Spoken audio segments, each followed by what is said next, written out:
चालू है। एक बार फिर से हम आपका बहुत बहुत स्वागत करते हैं हमारे यूट्यूब चैनल यूनिटी वर्ड पे। चुनावी माहौल चल रहा है, जैसा कि हम बार बार बता रहे हैं कि चुनावी माहौल चल रहा है और ये जो चुनावी सरगर्मी है वो दिन ब दिन बढ़ती जा रही है। और बात करें चुनावी डेट की तो सिर्फ आज 7 तारीख है, तो 3 से 4 दिन और बचे हुए हैं। और आज हम ये जो खड़े हैं आप यहाँ पे देख सकते हैं, अगर मैं ऊपर कहूँ दिखाने के लिए तो ये हाजी साहब का कार्यालय है, चुनावी कार्यालय है। और यहाँ पे ये जो कार्यालय बैठा हुआ है, यहाँ पे समाजवादी पार्टी के सभी कार्यकर्ताओं की, सभी जितने मुख्य पदों पे विराजमान हैं वो सभी लोग जो है यहाँ पे हाजी साहब को सपोर्ट करने, उनका प्रचार करने यहाँ पे आते हैं। तो अब हम कार्यालय में अंदर चलेंगे और कुछ लोगों से बात करेंगे और जानेंगे यहाँ के चुनावी माहौल की, यहाँ पे जो लोग ज़मीनी स्तर पर उतर रहे हैं तो क्या देखने को मिल रहा है, कुछ नया क्या है। चलिए सबसे पहले हम बात करना चाहेंगे यहाँ के हबीबुर रहमान भाई से। मुझे नहीं लगता ये किसी तारुफ के मोहताज हैं, सबसे पहले इन्हीं से बात करेंगे। सर बताइए, यहाँ पे जो कार्यालय बना हुआ है ये किनका कार्यालय है? ये देखिए, समाजवादी पार्टी से प्रत्याशी घोषित हुए हाजी वहीदुज्जमा साहब, ये उनका चुनावी कार्यालय है और इसी चुनाव का संचालन इसी कार्यालय से हो रहा है। हमारे पार्टी के बड़े बड़े नेता यहीं से आते हैं, फिर यहाँ से तय होता है कि हमको किस दिशा में जाना है, उस दिशा में जाके फिर हम अपनी मेहनत करते हैं। क्योंकि हमें जहाँ तक मालूम है समाजवादी पार्टी में आपको भी एक जिम्मेदारी दी गई है इस नगर पंचायत में, तो वो कौन सा पद है जो आपको मिला है? जी, मुझे पार्टी के तरफ से नगर अध्यक्ष के पद से मनोनीत किया गया है और इस समय कमेटियाँ भंग हैं तो मैं निवर्तमान हूँ। अच्छा, अभी वर्तमान नहीं हूँ, मैं निवर्तमान हूँ, लेकिन नगर का कार्यभार मेरे ही हाथ में है। तो सर कितनी जिम्मेदारी देखते हैं आप? ये जो पद मिला है, कहते हैं कि जो पद मिलता है वो जिम्मेदारी के साथ आता है, तो जब चुनाव करीब आ गया आपके ऊपर किस तरीके की जिम्मेदारियां हैं? देखिए, नगर के अंदर जो कमेटियां होती हैं उसको मैनेज करना होता है कि हमारा कौन सा साथी भटका हुआ है, अगर वो भटका है तो किधर है उसको लाया जाए, पकड़ के लाते हैं, फिर उसको मतलब बड़े नेताओं से मिलवाते हैं और उसको चलाते हैं क्षेत्र में कि अब जहाँ से आपको कमी दिख रही है आप उस कमी को पूरा करिए और अपने प्रत्याशी को जिताने का काम करिए। सर आपने बात की मतलब भटकने की, मतलब बड़े बुजुर्ग कहते हैं कि एक परिवार में ही अगर 4-5 लोग होते हैं या भाई होते हैं तो वो भी एक रास्ते पे चलने में असमर्थ होते हैं। तो ये गांव के लोगों को एक रास्ते पे ले आना, एक लक्ष्य दिखाना कितना मुश्किल काम है? देखिए, समाजवादी पार्टी जो है ये नीतियों पे चलती है। समाजवादी पार्टी, इसका एक मिशन है, मिशन के तहत समाजवादी पार्टी के वर्कर काम करते हैं। रही बात भटकने की, तो ये पहले हमारी ग्राम सभा थी, ये नगर पंचायत का इसको दर्जा मिला 2015 में और 17 में पहले नगर पंचायत का चुनाव हुआ और ये दूसरी बार चुनाव होने जा रहा है। तो लोगों की मानसिकता भी वही है, गुटबंदी वाली, तो उसको तोड़ने का लगातार निरंतर प्रयास कर रहे हैं हम लोग और हमारे पार्टी के पूरे नेता लोग कि गुटबाजी से हटकर नीतियों पे काम किया जाए ताकि नगर का विकास हो सके, जो मूलभूत ज़रूरतें हैं नगर की वो पूरी हो सके। जैसा अभी आप देख रहे थे, हमारे नगर पंचायत वलीदपुर के समाजवादी पार्टी के जो नगर अध्यक्ष हैं उनसे हम बात कर रहे थे और उन्होंने बातों में बताया कि यहाँ पे नगर के विकास के लिए सबसे ज़रूरी जो पहली चीज़ है गुटबंदी को तोड़ना होगा, ज़मीनी स्तर पे काम करके विकास की धारा में अपने आप को बहाना होगा।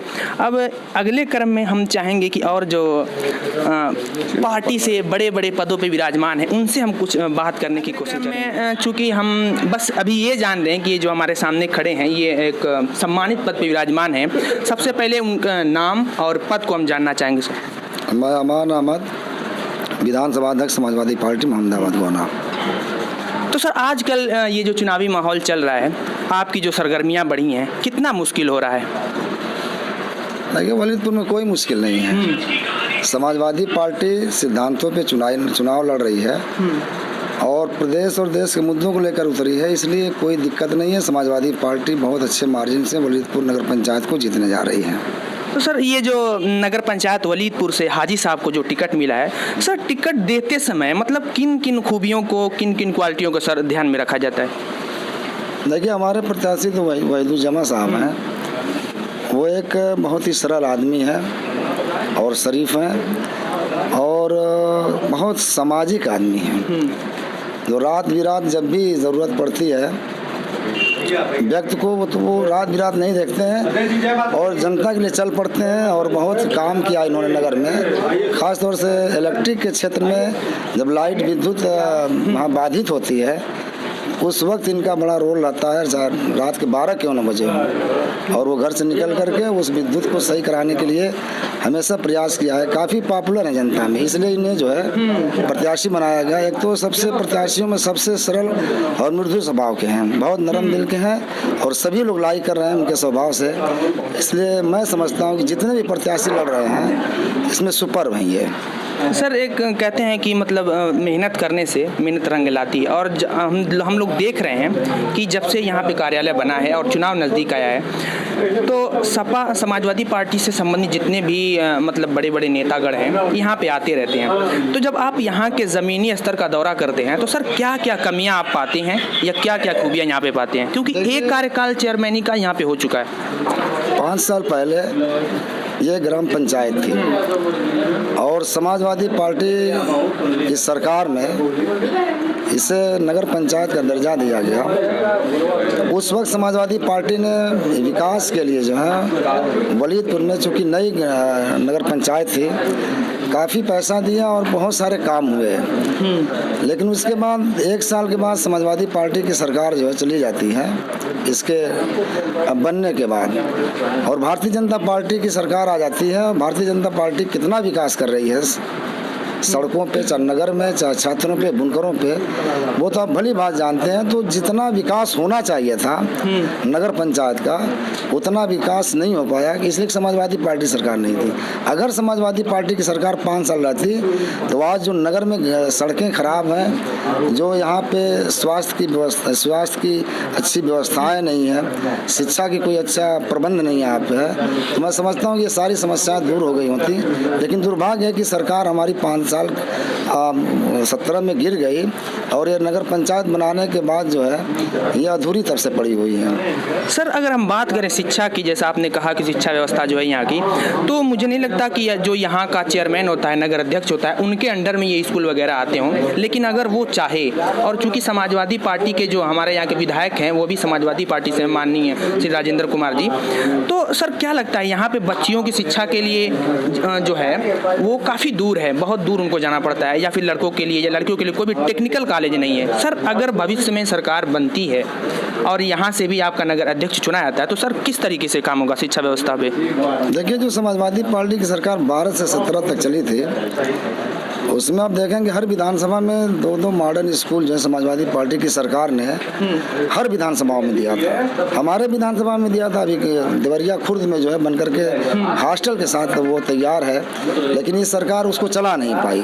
तो समाजवादी पार्टी की सरकार ने इस क्षेत्र में, शिक्षा के क्षेत्र में बहुत अच्छा कदम रखा था कि हर विधानसभा में 2 मॉडर्न स्कूल देने का काम किया था। तो समाजवादी पार्टी की सरकार जब आ गई तो वो योजना जो हमने विद्यालय बनवा रखा था, जो विद्यालय आज चल नहीं पा रहे हैं, सैलरी नहीं दे पा रही सरकार, और उस विद्यालय को हम पूरी तरह से संचालित करने का समाजवादी पार्टी काम करेगी। पार्टी ने तो काम शिक्षा के क्षेत्र में बहुत कर ही दिया था। अगर उसी विद्यालय को अगर भारतीय जनता पार्टी की सरकार चला लेती तो मैं समझता हूँ कि जो बच्चियों के शिक्षा का जो कमी का मसला है वो दूर हो गया होता, लेकिन इन लोगों ने इस तरह का कोई काम किया नहीं। सर एक आखिरी सवाल आपसे ये पूछेंगे कि यहाँ पे जो लड़ाई है सर किस तरीके की लड़ाई है? एक पक्षी है, द्विपक्षी है, या मतलब त्रिकोणीय, किस तरीके की लड़ाई? चुनाव लड़ रहे हैं सिर्फ अपने जीतने के लिए। सच्चाई है कि दूसरे पर कौन है ये हम नहीं जानते हैं। हम ये जानते हैं कि हम पहले स्थान पे हैं और समाजवादी पार्टी की सरकार जो है, समाजवादी पार्टी का प्रत्याशी वहीदुज्जमा साहब जो अच्छे मार्जिन से इंशाअल्लाह ताला चुनाव जीतेंगे। दूसरे तीसरे पे कौन है वो हमारा मैटर नहीं है। अच्छा, आप पूरी तरीके से कह सकते हैं कॉन्फिडेंस हैं कि इस बार जो है समाजवादी पार्टी का ही चेयरमैन आ रहे हैं? बिल्कुल बिल्कुल, पूरी तरह से कॉन्फिडेंस है। सारे समाजवादी पार्टी के कार्यकर्ता जिले लेवल के नगर पंचायत वलीदपुर में घूम करके प्रचार करें। हम भी लगभग 1 हफ्ते से समाजवादी पार्टी की टीम लगी हुई, लेकिन हमने नहीं देखा है कि जिस तरह से हाजी साहब का कैंपेन चल रहा है चुनाव का, कहीं पर भी कोई दिखा नहीं। अगर दिखा तो हाजी वहीदुज्जमा साहब का लश्कर दिखा। जिले के और विधानसभा स्तर के सारे नेता जो है आप भी देखे होंगे कि गली कूचे में आपको घूमते हुए मिले होंगे। सर थोड़ा बताइए। सर, मेरे बारे में ये जानना है कि मेरा घर इस वलीदपुर भीरा के अंदर ही आता है और ग्राम सभा भदीड़ पड़ता है। पूर्व में मैं यहाँ जिला पंचायत सदस्य रहा हूँ और समाजवादी पार्टी की सरकार जब बनी थी तो पूर्व सदस्य राज पिछड़ा वर्ग आयोग सरकार में हम थे, उत्तर प्रदेश सरकार में। और ये मेरा परिचय रहा। और आज जिस क्रम में आप बात करना चाह रहे हैं नगर पंचायत के, हम लोग माननीय धर्म प्रकाश यादव जी के नेतृत्व में, पूर्व जिला अध्यक्ष हमारे मऊ जनपद के हैं जो यहाँ के प्रभारी बनाए गए हैं और उनके नेतृत्व में हम लोग यहाँ प्रचार कर रहे हैं। सर, आप जब समाजवादी पार्टी में उससे पहले पद पे विराजमान थे और आज के वक्त में सर चुनाव में किस तरीके का बदलाव आप देख रहे हैं? सत्ता का बदलाव नजर आ रहा है। सीधे सीधे सत्ता का दुरुपयोग किया जा रहा है। एकदम तानाशाही रवैया अपनाई जा रही है जिसका कोई बयान करने से कोई फायदा मेरे समझ से नहीं है, नुकसान छोड़ा के। अच्छा सर, ऊपर हम न जाके अगर नीचे अपने नगर पंचायत पे बात करें तो सर 5 साल का कार्यकाल आपके नज़रिए से कैसा रहा? नगर पंचायत हमारे नज़रिए से ये नई नगर पंचायत है और यहाँ का हम लोग वर्तमान में रहने वाले हैं। जो विकास होना चाहिए वो विकास हुआ नहीं, लेकिन प्रयासरत थे चेयरमैन जी, चेयरमैन साहब ने जितना सपरा उनसे उन्होंने काम किया। लेकिन हम लोग बेहतरी के लिए समाजवादी पार्टी के सिंबल से जो प्रत्याशी यहाँ हाजी वैदू जमा साहब लड़ रहे हैं उनके पक्ष में आज हम लोग वर्तमान में वोट मांग रहे हैं। विधानसभा इकाई से लेकर जनपद की इकाई, प्रदेश की इकाई लगी हुई है कि हम अपने नगर पंचायत वलीदपुर को जिता के और माननीय राष्ट्रीय अध्यक्ष जी के हाथों को मजबूत कर ले और इस नगर पंचायत को सुदृढ़ और व्यवस्थित किया जा सके। सर, आपकी नज़र में कौन सा ऐसा काम है जो पहला लक्ष्य होगा कि जब हादी वैजू जमा साहब यहाँ के चेयरमैन बनते हैं तो वो कौन सा काम होगा जो सबसे पहले रखा जाएगा कि सबसे पहले इसको करना है? सबसे पहला हमारा और हमारे पार्टी का उद्देश्य है कि गरीब और बुनकर और मजलूम की व्यवस्था सुदृढ़ हो, रास्ता सही हो, आने जाने का साधन मुहैया कराई जाए और हम अपने लोगों को रोटी कपड़ा मकान दे सके। ये हमारी पहली प्राथमिकता होगी। सर, एक आखिरी सवाल ये पूछना चाहेंगे सर, जो वोटिंग में एक शब्द आता है ध्रुवीकरण, वोटों का ध्रुवीकरण, सर उसका कितना महत्व है हमारे लोकल चुनाव में? हमारे लोकल चुनाव में बहुत ज़्यादा महत्व है। मैं सत्ता की बात दोबारा कह रहा हूँ, सत्ता का दुरुपयोग इतना खराब होता है जिसका हम नगर पंचायत से लेके पूर्व में प्रमुखी का चुनाव, जिला पंचायत का चुनाव हम लोगों ने देखा है, वैसा ही हालत आज नगर पंचायतों में है। नगर पंचायतों में लोग चिट्ठी देके, लोगों को कहीं न कहीं संदेश देके उनके वोटरों को प्रभावित करने का काम, जैसे हमारे लोगों पे पैनी नज़र रख के वोट न देना, न दिलाना, ये सब इसका मतलब है। सर, एक चीज़ और मुझे ये नहीं समझ में आता है कि जैसे मान लीजिए कोई नेता किसी को पैसे से, किसी वोटर को पैसा दे के उसका वोट खरीद रहा है, तो सर जो पैसा देता है उसकी गलती है या जो 100-200 में बिक जाए सर उसकी गलती है? गलती तो उसी की है जो